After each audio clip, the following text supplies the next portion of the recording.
Hello guys, happy Sunday nga pala sa inyo at magandang umaga. Ngayong linggo nga pala ay magtitinda ulit ako. Ito nga yung paninda ko guys, nakahilera na at nakahanda na yung paninda ko dyan. Ayusin ko na lang at tinalagay ko na doon sa kariton ko.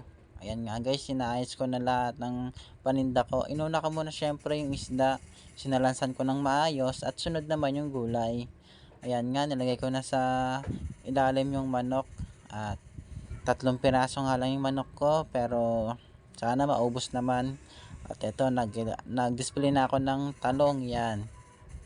The best nga yan guys kasi mga sariwa yung paninda ko ngayong linggo at sinalansan ko ngayon kasi medyo maaga naman kaya hindi ako nagmamadali.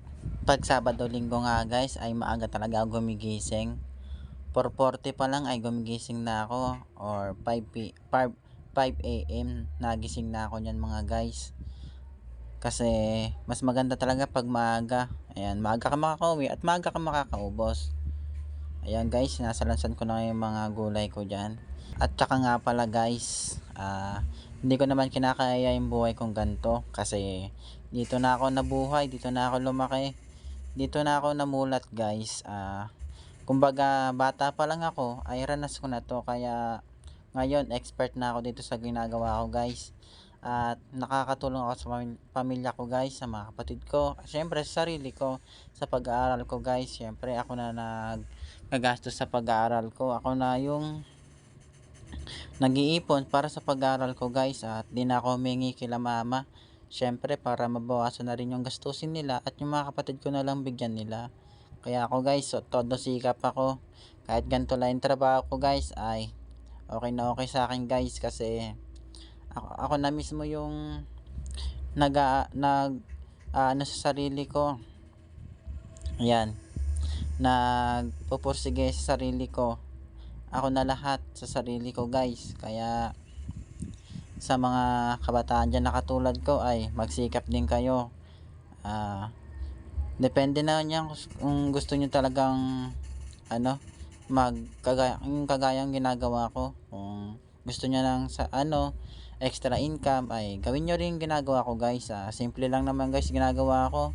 Titinda ka lang naman guys at maglalako doon sa gusto mong puntahan. Kasi ako guys, doon ako sa Deca nagdala ako at marami na rin akong suki doon guys kasi almost magti 3 years na rin ako nagtitinda doon. Kaya marami na rin akong suki doon guys. At kapag nagtitinda ako, ayun, bumibili naman yung mga suki ko. Syempre, pag Pasko na ay kailangan may regalo din tayo sa mga suki natin.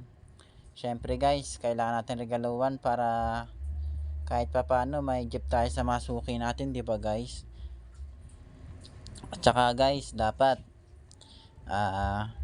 sanay ka dito sa ganitong gawain kasi ako sanay na ako guys kasi ilang oras ka maglalakad. O di ba guys? Ganun ako ka tindi guys. Ma-diskarte natin guys. O di ba? Tiyaga-tiyaga lang guys kahit pa konti-konti lang yung naipon, konti-konti lang yung kinikita. Okay lang yun guys. At least natutulungan mo yung sarili mo. Tulungan yung pamilya mo. O di ba? At least hindi ka na humihingi doon sa pamilya mo guys, di ba? At least ikaw mismo yung tumutulong sa sarili mo, di ba? Kailangan mong bumangon at kailangan mong magsakripisyo para sa sarili mo. Kasi kami kapos kami. Kaya yun, nagsikap talaga ako.